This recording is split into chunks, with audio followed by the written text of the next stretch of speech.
Hello, everyone. My name is Linda Ty-Schlossman, and I am very happy to welcome you today to the UC San Diego Learning Booth series. This is season 1, episode 4, recorded on March 4th, 2022.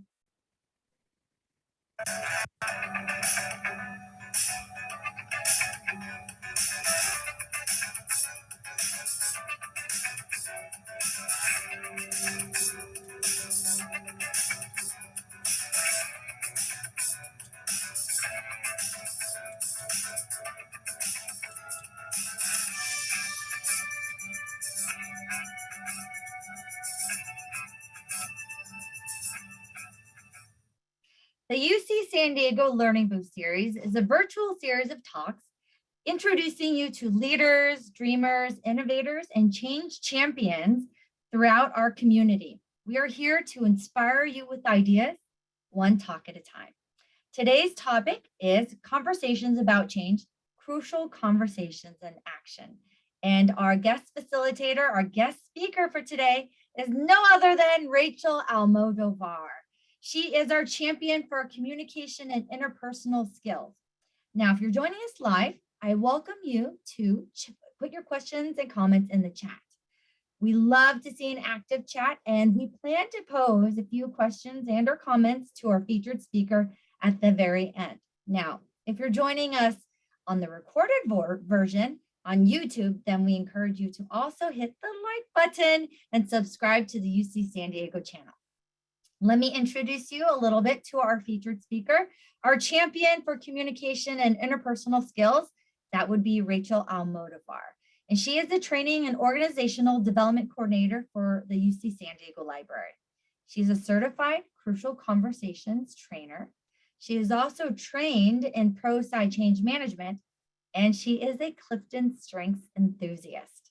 She has been described as a true partner in developing culture and as having a perfect blend of compassion and objectivity. I couldn't agree more. We are very lucky to have her here today. Let's give a warm welcome in the chat to Rachel Almodovar. Well, thank you so much for that very warm introduction. I am so happy to have you all here with me today. I am here to talk to you a little bit about change and crucial conversations and show you how that actually applies in your conversations, in your areas, in your programs, in your departments around the university. So thank you so much for that very warm welcome. And I will be getting started with my presentation. So here's a little bit about me. Let me tell you my story. I'm a middle child, and in a family of 6 with a huge extended family, I adapted quickly to pick up listening and negotiation skills, whether it was lobbying for a later curfew or avoiding my least favorite chores. I learned quickly to look for the right time and place to present my case and sway the majority. I wasn't always successful, but I was very, very, very persistent. And as I grew up, I found that those early communication patterns served me well in work and life. I continued to look for opportunities to present my ideas and negotiate with groups that worked together who had competing interests. I didn't mind being in the middle. And it was fun for me, actually, sometimes to work and listen to people with various points of view. People like to talk to me, and most times I'm a good listener. I'm fascinated by people and their stories. And when I found my professional niche in HR over 15 years ago, my first director gave me a little piece of advice. She told me, I didn't have to like people, but I did have to find them interesting. Well, I'm an overachiever. I like people and I find them interesting. To me, each person is a puzzle, a secret drama that I could discover like a great book. They come with fascinating stories and experiences that are far beyond my sheltered suburban upbringing. And I am blessed with the ability to see the good in people most times. Now, I say most times because I like to think I use the active listening skills that I learned as a counselor in Summer Bridge often. I was a peer counselor there.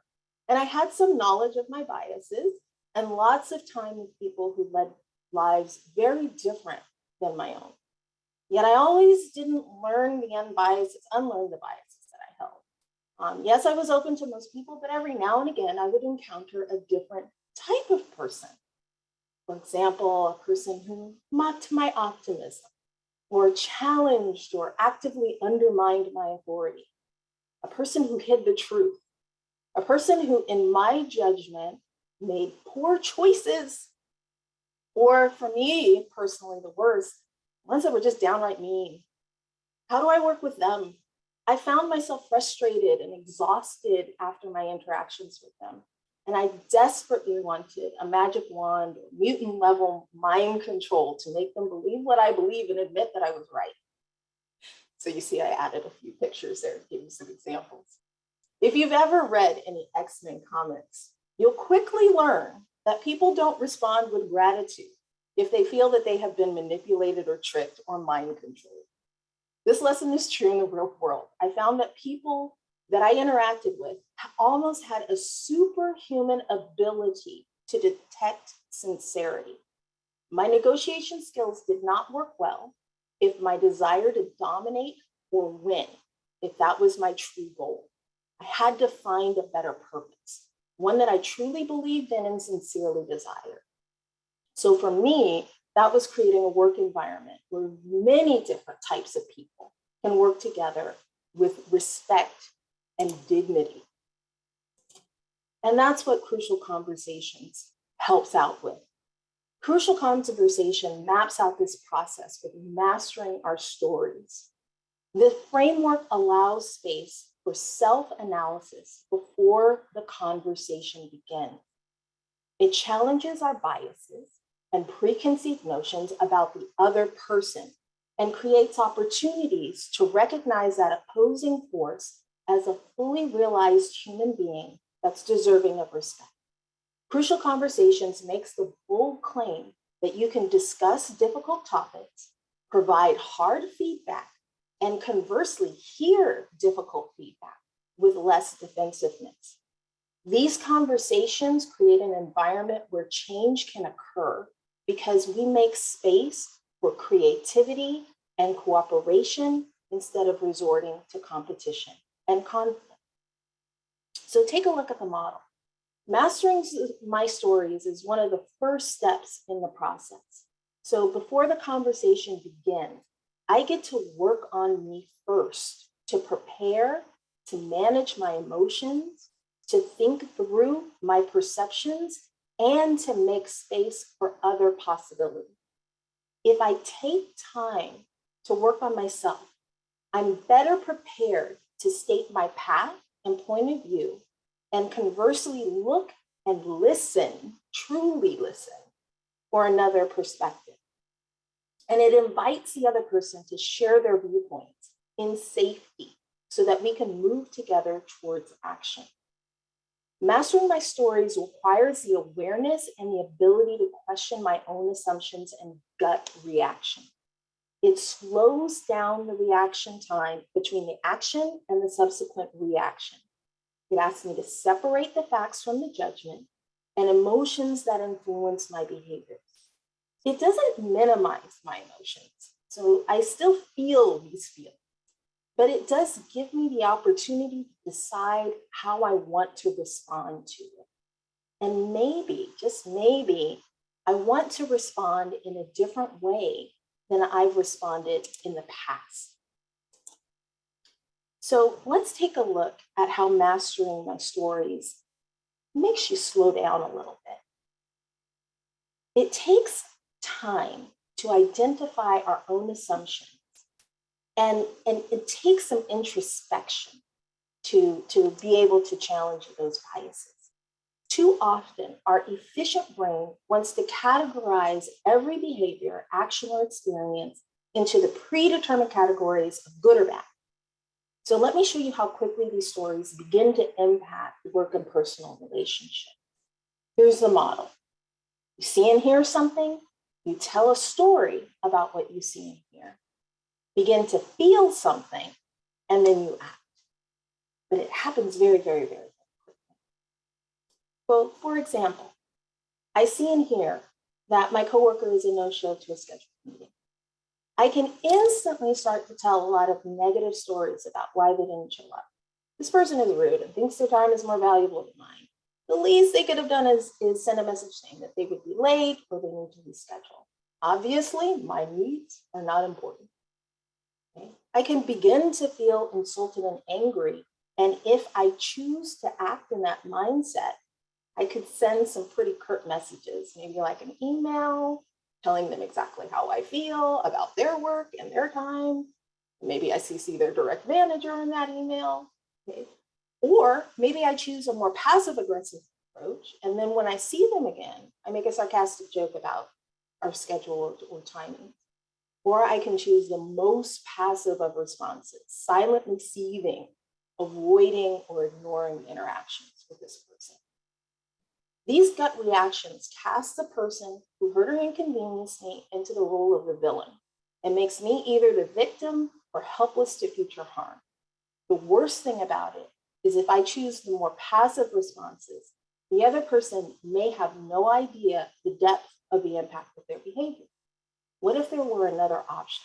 What if I could choose another type of response? I think about this when I think about large change conversations in organizations. We fall into these stereotypes there often too. It's easy to slot disagreement and resistance to change into stereotypes. You listen to the news media, you'll hear it there as well. Things like labeling individuals as entitled or stubborn. You know, you can't teach an old dog new tricks. Those are the old stereotypes that we hear. Or the new one, this generation doesn't want to work. Okay? Or another standard, management doesn't listen. They don't understand what we have to do. Okay? These stereotypes and biases, we're constantly bombarded with these presumptions, and they dig into our consciousness like a pop song that you may not admit that you like, but somehow you know all of the words. And then our behaviors start to reflect those ideas and beliefs. We move from seeking to understand into seeking to force, cajole, resist, or punish. Collaboration and cooperation go out the window, and we begin to lean on the power of our respective positions or the influence we have over our group or in our groups. A crucial conversation can diffuse this binary approach and make space for better understanding and cooperation. So oftentimes in the moment, when I reflect on a situation from a place of anger and frustration, my truest desire sounds like, I want to be right. I want them to admit that they're wrong and beg for my forgiveness. The 10-year-old me shows up and demands vindication for the injustice that I suffered. And I was a pretty powerful 10-year-old too. So, but each time I was honest with that emotion and I gave myself some space to process it. I could move into less egocentric roles. What did I thinking about what I really wanted? I could sort through what I experienced and better address what needed to change. Then when I'm ready to speak to the other person, it sounds a lot more like my core desires. I want to have a predictable workday so I can stay on track with my projects and feel productive at the end of the day. I want this person to understand the impact and the consequences of their behavior on their coworkers. I want to help this team understand and how to use a new system or a new resource. I want an engaged workplace where everyone understands that their contribution is valued. So when I use those desires as a foundation for my conversation, the landscape shifts because I changed. My tone, my body language, move away from anger and frustration into purpose and possibility. I can authentically listen again and move into problem solving with a person who knows the full picture instead of guessing my motivation. Now, this strategy does not come easily. It didn't come to me easily. It took more than a few deep breaths, some laps around the building, maybe listening to Pierre's session on mindfulness and meditation, and sometimes even some HR inappropriate words muttered under my breath. So the emotions are still there. But most importantly, what it took for me was knowledge of the concepts, preparation, and practice. The preparation and practice time before the conversation gives me space to sort through my emotions and develop a more empathetic point of view. I'm no longer reducing the other person to a one-dimensional stereotype. Crucial conversations provide specific strategies to slow down our rush to judgment and better plan for action. Now, all of this is great when you have preparation, but it isn't quite over once you've built some empathy. You also need to prepare to really hear the other person. All that hard-earned empathy can go right out of your heart and mind when you are on the receiving end of an accusation. Our stress levels kick in, our defenses go up, our body language or tone of voice changes, and disaster begins to creep into the conversation. This happens so quickly. Okay? And then also we have to keep in mind the environment we're all living in. Remember the pandemic? Okay, that huge ever-present danger that's floating in the air. We also have the strain of other things that are happening in the world. That ever-present stress and anxiety keeps us primed for an attack. For those of us coping with watching what's happening in Ukraine, or those of us dealing with the threat of race-based violence and hate crimes and the political landmines of conversations around racism and social justice, it is no surprise our patience and our capacity for compassion is depleted. Under these circumstances, the slightest challenge can be interpreted as an attack.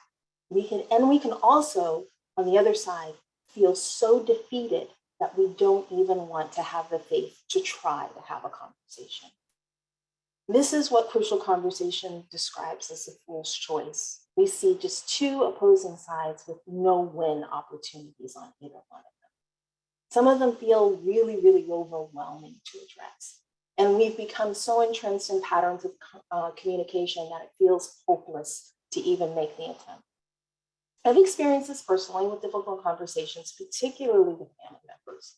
For some conversations, I could easily write a script detailing how a family member might respond. Okay? And I've also encountered some of the same anxiety when I think about conversations I might have with a director or supervisors or coworkers. My inner drama queen imagines the worst case scenario in the greatest detail. And I could go there. Okay? I think about asking for a vacation day and suddenly my entire career is at risk. Okay? I think about asking my mother about getting, or a cousin or a family member about their COVID vaccinations and their booster shot.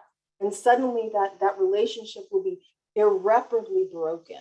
Okay? And it will be disowned. Yes, I'm being way too dramatic. That is not what's going to happen necessarily. But those simple conversations can really feel like the entire relationship is at risk if I haven't mastered my story. Okay? So it is critical to avoid this inner drama. How do we do this? Ensuring that I have some reflective time and some recharge time in my day. That helps for me personally. Leaning hard on my curiosity and letting go a bit of my judgment.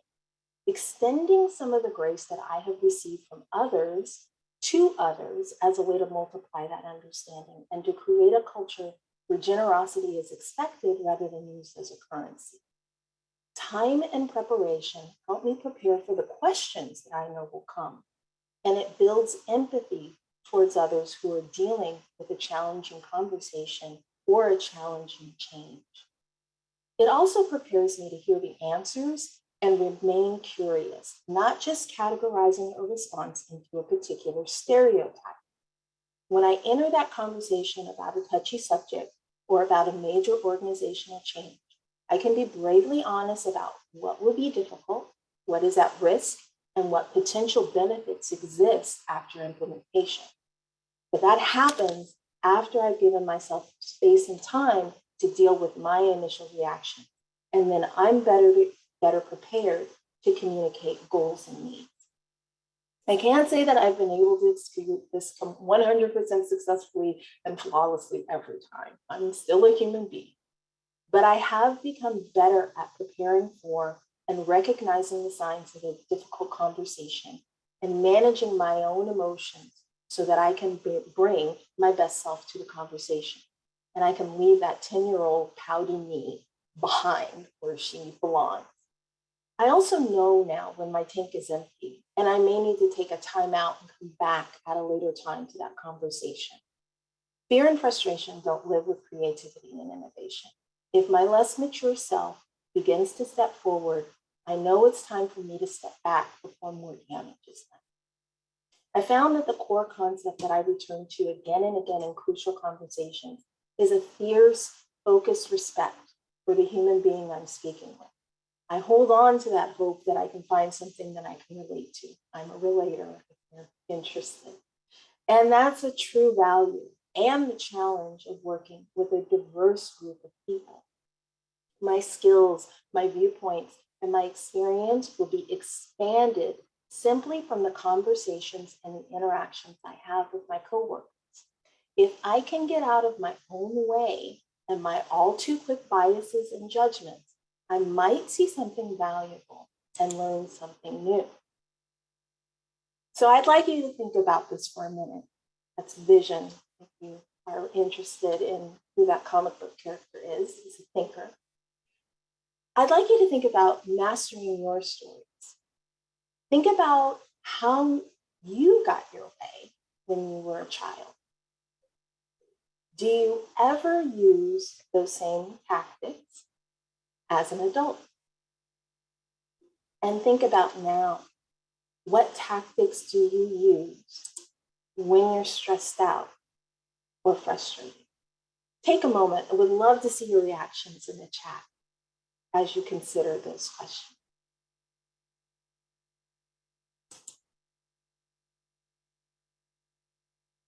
As you're thinking about that, we'll go on to, yes, counting to 10, thank you. As we're thinking about that, we're going to go on to our next topic, a next focus in the Crucial Conversations model. We're going to talk about creating some safety and making sure that we're able to listen to the other side. How many meetings have you been a part of where you ask for some input and you hear nothing? Crickets, silence. Silence can mean a lot of different things. It can mean, I really need to think about this. I'm not sure how to respond. It can mean I'm forming a question, but I don't want to be judged for an incomplete or imperfect response. Okay? It could also mean this is never going to work, but I am not going to be the person to say. While I have had the pleasure of working with professionals who truly care about each individual in the workplace, I know that's not always everyone's experience. People bring their histories, past negative experiences, and that could influence their future behavior. If speaking up in a meeting and expressing disagreement or even confusion was discouraged at one point in a work environment, that lesson remains. So what I've learned to do is learn to look, to wait for the uncomfortable silence. Okay? Body language cues could possibly be a little bit hidden, especially in our remote environments, or misinterpreted as well. So I encourage people to use reactions, okay, and use, or the chat, like everyone is wonderfully doing right now, to share their thoughts and ideas. Also, providing asynchronous modes of communication before and after the meeting gives times for participants to move out of silence and to share their opinion. So on the other side of that, the converse side, what about those who are not shy about sharing their opinion? What about those folks who challenge and question and resist every idea presented? What about those who seem vocally resistant to new ideas or strategies? Or what about someone who becomes defensive and shuts down any opportunity to provide constructive or critical feedback. I've been around a little while, so I've had one or two experiences with that. And Crucial Conversations makes the bold claim that people rarely become defensive about what you're saying. People become defensive because of why they think you're saying it. So the difference between the content and the intent. Now, that's a bold claim. Think about that for a moment. Do you agree? And you can put your reactions in the chat if you like. See some thumbs up. That's great. Think about a time personally when you received some critical feedback from someone who you trusted and respected. How did you receive it? For me personally, I immediately think of teachers and mentors who were bold enough and brave enough to me to give me critical feedback. Specifically, I think of a beloved group of coworkers I still keep in touch with who took me under their wing when I was brand new to human resources. Now, in this other previous employment, not only was I learning a brand new profession, but I needed to use my very rudimentary Spanish to be successful in my role. And that was one of the most challenging things I have ever experienced. And this wonderful group of people, Vicki, Rosa, and Abby, corrected me over and over again, sometimes jumping into my conversations to redirect me or correct me. Sometimes they would pull me aside and do their best to explain my mistake away from the crowd. And they did their best not to laugh, but I gotta admit, sometimes the giggle would slip out, and after they translated what I had actually said, when I stumbled over a word or phrase, I would giggle too. Okay? Would I get embarrassed? Absolutely. Okay? But was I defensive about this public, sometimes very public criticism and feedback and immediate input? Okay? I wasn't, because I knew their intent, their clear intent that I believed in, that I trusted, was that they were trying to encourage me, develop me, and build my skills. Now think about that for a minute. And now think about the opposite. Have you ever been on the receiving end of a critique from someone you did not trust? How did that feel? I've been there too. And it doesn't feel great. Particularly in conversations about change. We won't always have the benefit of long-standing, trusting relationships.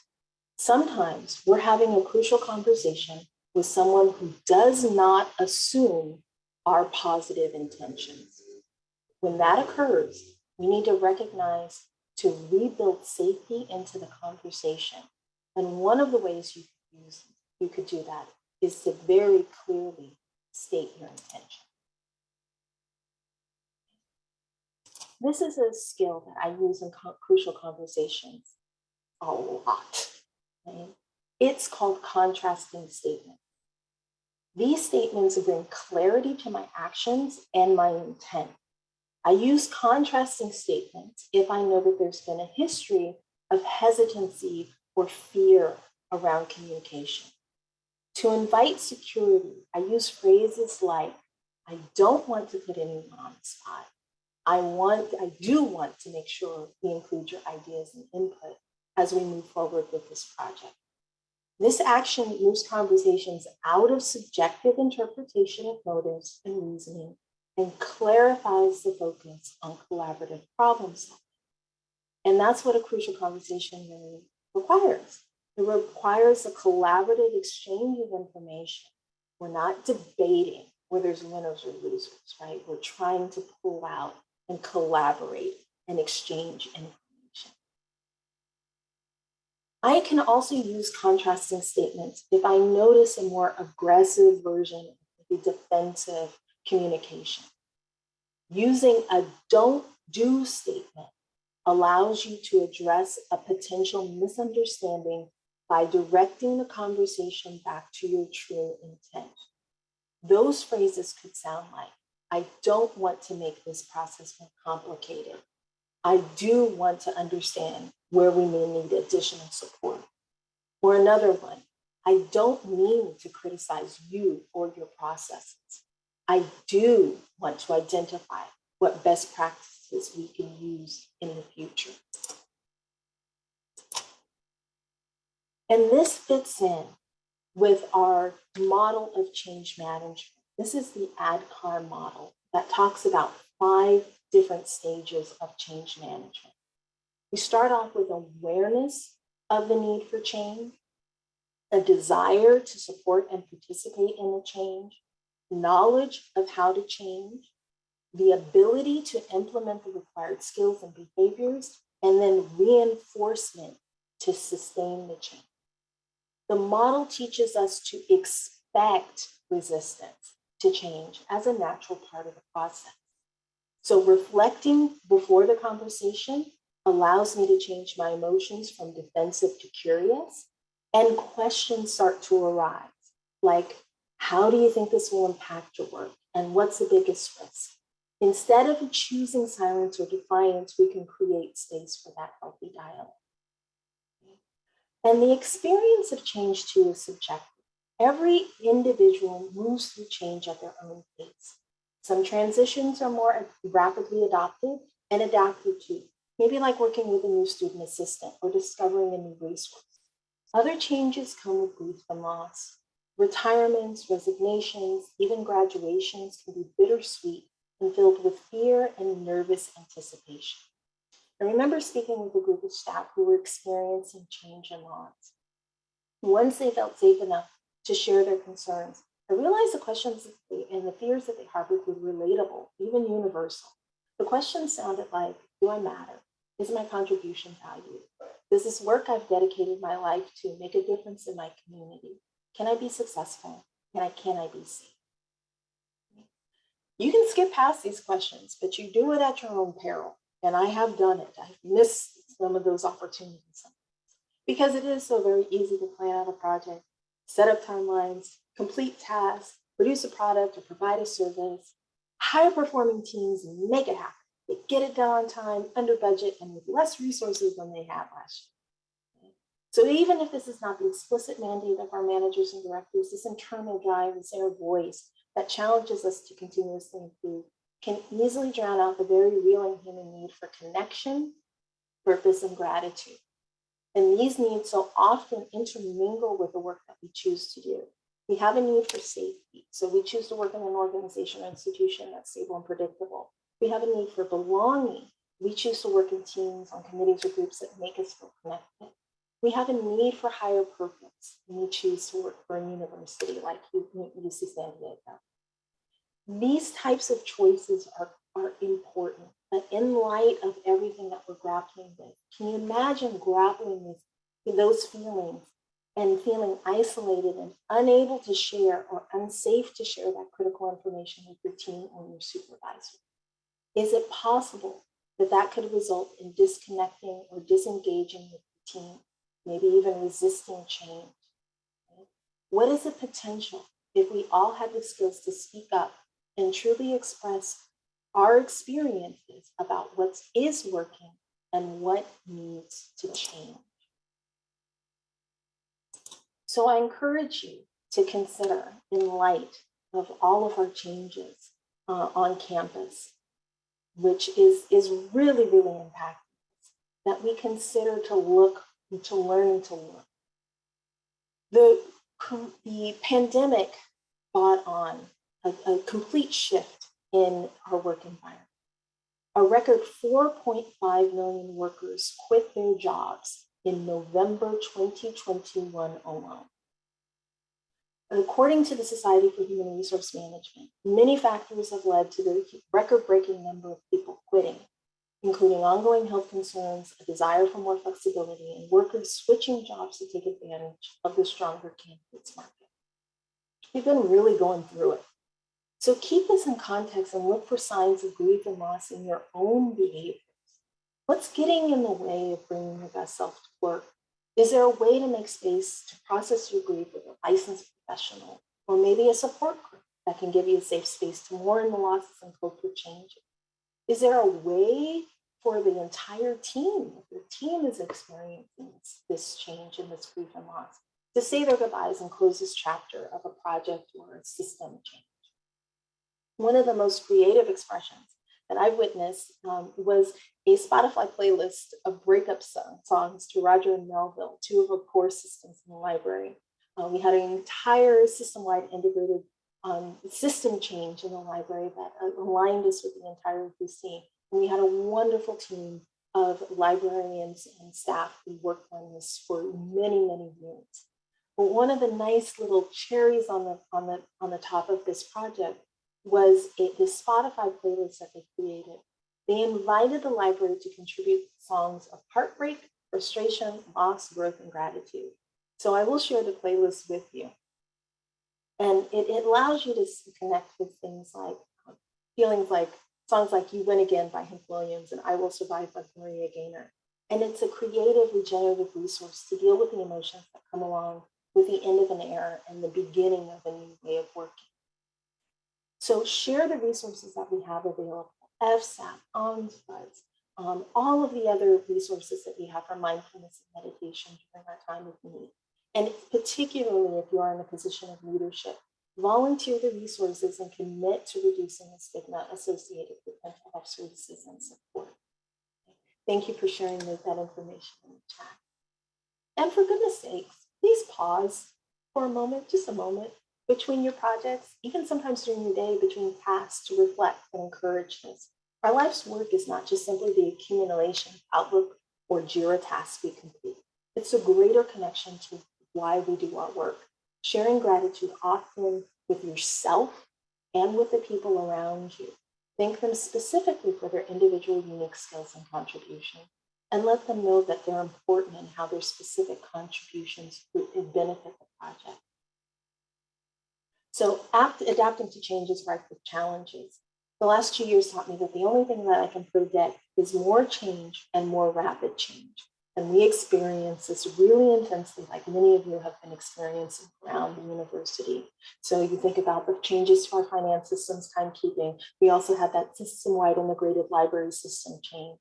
Add on to that, particularly in our area, we had a wave of retirements of key positions, a construction project that required a lot of our staff to physically move and relocate their workspaces once they came back into the building, while managing those COVID safety protocols and providing services to students. It really shifted the entire landscape, and everyone was challenged to adapt to these rapid changes by using some new tools and strategies.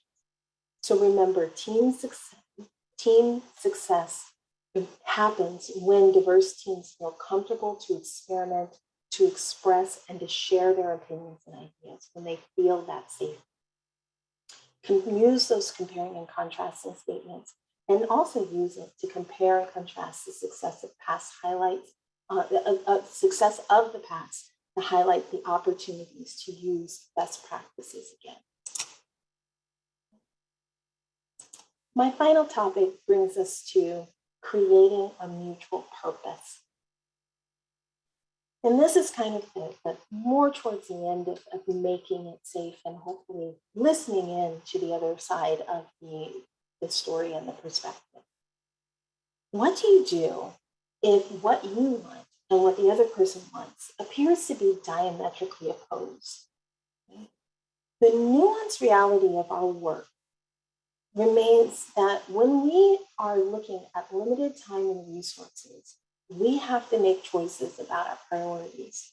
So how do we build a mutual purpose and work together when the limited resources of time, space, money demand us to make choices, and they may also seem to be, again, conflicting or diametrically opposed?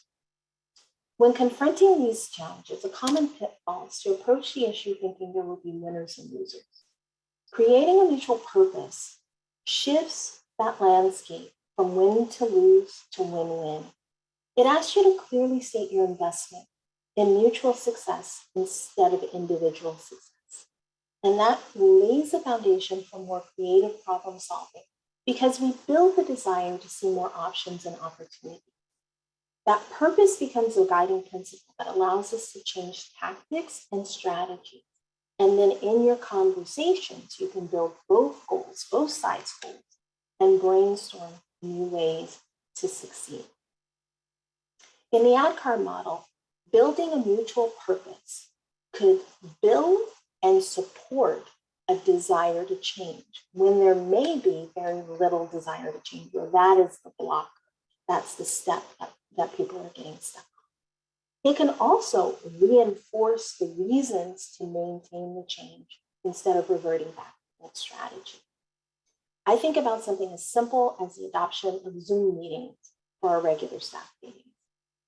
In the library, I worked with a team where it was a small team, and they were actually pretty proud that they avoided regularly scheduled formal team meetings. Like once a week, everybody gets together and sits down and has a meeting. They found, this small team found, that it was much easier when they were on site to simply walk over, ask a question, and get the resource they needed and get the answer they needed. And that worked fine when we were working on site. But once we moved to remote work, it presented a challenge. Because that point of pride, of that efficient use of time by not having that meeting, well, now that was a little bit different under these new circumstances. So we moved from impromptu meetings and in-person check-ins while we were in person to a more formal, regularly scheduled, but flexible Zoom meeting to remain connected and communicative. And for some on our team, this was a hard change because the challenge of one more weekly meeting was really a struggle. So we had to create that mutual purpose and address the limits of that very busy workday and the inevitable interruptions that that day brings. So for others on the team, on the other side of point of view, the need to connect and to ask questions was critical for team building and an opportunity to learn, as well as to be successful in their role. So an open-minded, flexible approach really was important. So as we returned to hybrid schedules and people started to come back into the building, we shifted again from daily, from that regularly scheduled kind of standard Zoom meeting to flexible Zoom meetings and small work groups. So that reduced the time for that full group meetings and then saved those things for maybe like that social group gatherings. And that allowed us, that flexibility allowed us to change strategies because we still had this ongoing purpose, right? This core purpose that we were keeping in at the heart of our activities. So we really need to identify that. And then you can experiment with different modalities and change those modalities over time. Instead of a rigid approach that would demand attendance at regular meetings with things like camera on and all of those things, we made it flexible. The focus became the outcome of the meetings. And this allowed the team to continue to work in a distributed environment more effectively. So think about a challenging conversation where you seem opposed to the other point of view. Is there a higher level or longer term purpose that both sides could work toward? When I think about opposing worldviews in the Marvel universe specifically, in the world of X-Men, the divergent worldviews of Professor X and Magneto are completely worlds apart. They have completely different ideas about what the world should look like. But these people who like to fight a lot, time and time again, have managed to work together and align their goals because they've been able to see some commonality in those two opposing viewpoints. So enjoy, investigate those comics. There are a whole lot of comics, for example. And I'm going to give you an opportunity yourselves to think about this in a case study, okay, where you can create a little bit of a mutual purpose. Imagine that you were recently placed on a project with a team member who has a very different working style than your own. Maybe you prefer to work at your own pace outside of formal meetings while your teammate insists on weekly 90-minute meetings to discuss every detail of the project at length. can imagine you might feel that those meetings might become to be a waste of your time.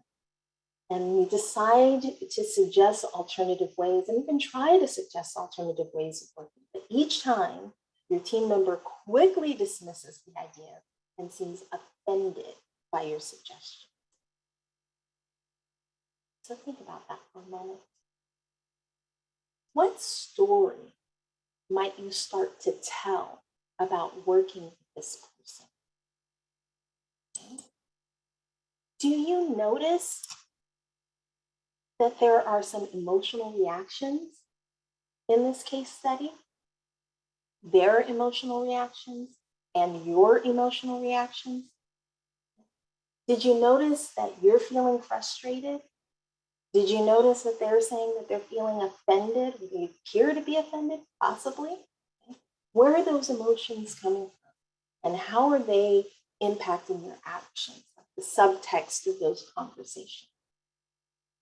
Is it possible to build a mutual purpose even when previous attempts at conversation have failed? And is this only about the meeting logistics, or could you possibly identify a mutual goal to find some common ground? Okay. So I'm going to wrap up as you think about that with your case study with just a few more points. The mutual purpose really resets the conversation into safer territory. Instead of a debate, we're able to brainstorm options that work for everyone involved. The feeling of safety is key for creating a space for creativity and learning. I use this time and time again at the beginning of training session. Trying a new technique, tool, or strategy can be intimidating. When I state the purpose behind the steps and reinforce my commitment to provide the knowledge necessary for future success, learners relax and are able to engage with the material. Building a mutual purpose encourages you to think about creating a desire to work towards a common goal. It empowers us to create the solutions together. Empowerment and building this desire to work towards a common goal aligns with those ADKAR strategies to involve change agents in creating the solution. It encourages informed experimentation. One last point from experience, avoid the pitfall of moving into brainstorming too soon. If the other person is guessing your motivations or doesn't feel safe enough to express or fully express their own purpose and what their desires are, you might see them fall back into silence or vigorously defend their point of view. Spend time asking questions and reflecting back what you understand to be their purpose. Try phrases like, what else do I need to know to understand your point of view? How does this help or prevent you from achieving your goals? How do you think this will impact you? What else do you need now and in the future? So navigating those crucial conversations and navigating this model of the past 2 years really has been a compass for me. And these are just a few of the skills, some highlights from this full conversation, this full training. I do hope that you have found something valuable, and I will give you a few more resources that you will be able to explore as we wrap up our training and open it up for questions. Because for me, they have been helpful and they have been a compass for me as I go through and start navigating all of these changes that have been happening in the university. So thank you for your time today. Here's a few rare editions and collector's items for the other nerds and blurs in the room. Okay, I'll be happy to share those out with you with a copy of the slide presentation. Thank you so much. Wakanda forever. We're ready for questions. Thank you. Thank you so much, Rachel. The chat has a lot of compliments. There's been a lot of trying to keep up. Yes. Mm-hmm. Yes, and the imagery that you've used too, that you shared in there is really, really on point and really mind-opening, seriously. So we are at about 10 minutes time left. That leaves us plenty to answer some questions, and we'd like to pose them to you. I'm going to put the ones that I prepared into the chat. The first one is on the most recent topic of the two tactics that you introduced. One was about the contrasting statement, and the other one about the mutual purpose. Great. So, practically speaking, how do I know when to use which one of these? and which one is the right one to use? Sure. I think I use contrasting statements when I notice there's something about that person's body language or maybe about their tone that is maybe indicating that they're kind of hunkering down and really feeling either a little bit threatened or unsecure or unsafe. So that's when I use those contrasting statements and I really name what I'm seeing. It appears to me that there might be something going on here. Can you tell me a little bit more about it? I don't mean to hurt, insult, make you fearful, all of those things. That's not my intention. This is what my intention really is. And I explain exactly what it is that I'm going for. And I'm a talker. I talk a lot. So that means I'm eventually going to mess up. I'm going to make a mistake. I'm going to maybe misstate something or speak inaccurately. And that could easily be misinterpreted. So that allows me to slow down a little bit and be able to pick out, because I said something here that seems to have offended you. Can you explain that for me? Tell me what's going on, because that's not what I want. This is what I want. So it's comparing and contrasting that. Now, past that, after maybe people are starting to get a little bit more comfortable and are expressing it, building a mutual purpose is when, oh, we really do seem to be diametrically opposed, right? Like your beliefs and my beliefs, or your desires and my desires, really seem to be on a far, far scale here, like really far apart. How can we get a little bit closer together? Maybe we go up a level. How is this impacting our students? How is this impacting our coworkers, our team? Maybe if we take it a level higher, then we can find, oh yeah, no, I agree with you there. This is something that I'm working for at this higher level. And then we can backtrack and say, okay, we've got a bunch of different strategies that we can apply to do that. And I'm not married to just one point of view, even though sometimes I really do deep down, I kind of have to work on that for myself. I think that my point of view might be the best. I have to be humble and put that aside and say, let's really be creative.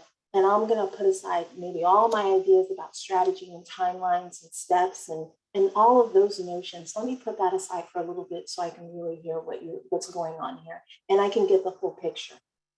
And I have found that is helpful, because if you rush ahead with that project without getting all of those details, sometimes you find those pitfalls because someone didn't feel safe enough to say, ooh, watch out there, be careful there. I want to hear that, because that will ultimately help the project or whatever initiative be more successful in the future.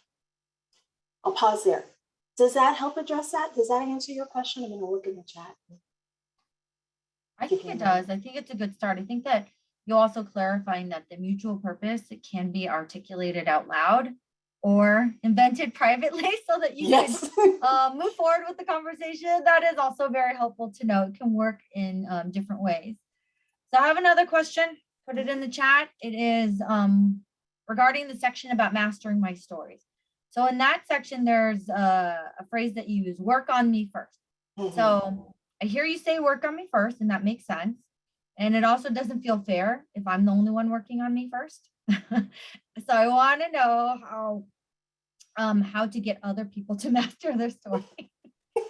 You can always suggest, hey, if you found something here helpful and you want to suggest these resources and say, hey, this is something, why not share that? Absolutely, talk about that. We don't have control over the other person.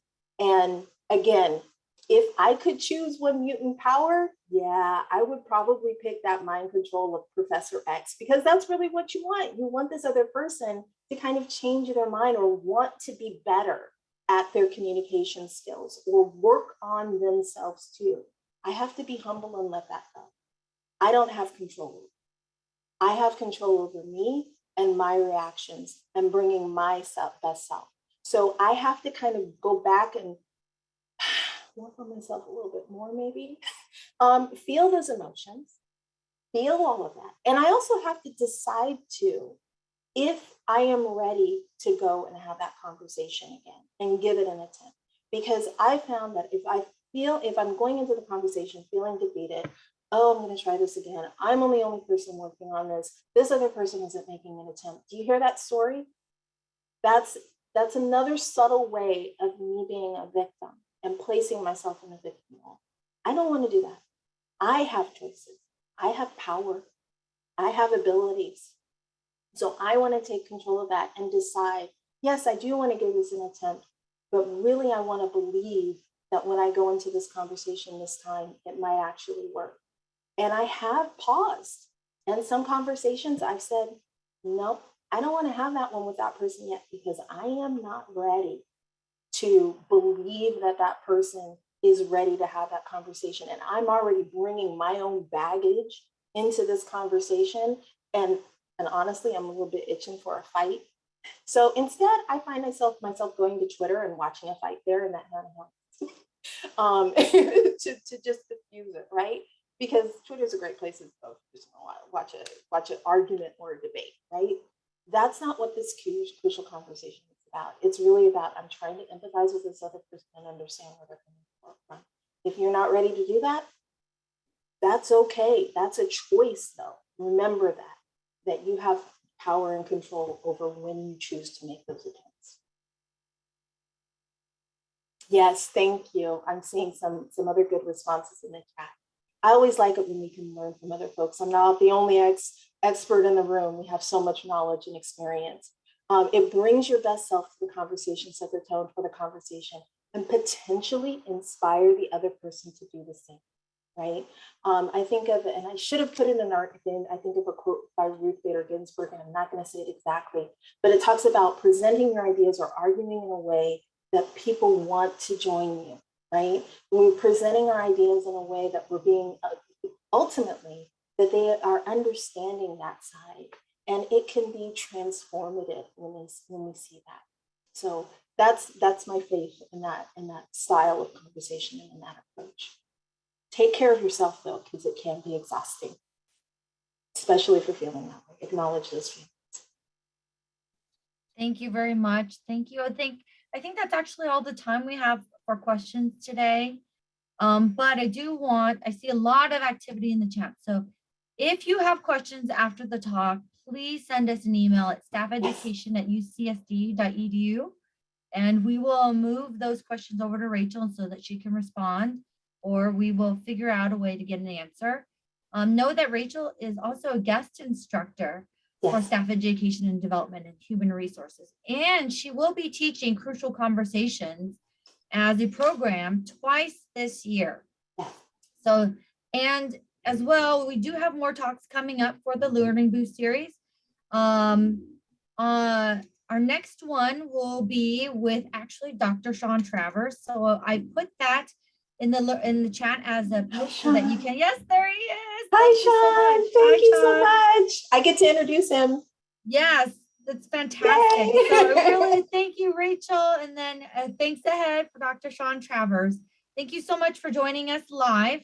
In closing, I want to remind everyone that UC San Diego Learning Boost series is here for you to learn, to give you a small and mighty learning boost, to inspire you to leverage inspiration into bite-sized risk-taking, and to lead the way towards richer, more meaningful conversations. You are the connection point between an idea and a philosophy and a practice. Thank you very much. I'll play the closing tracks out.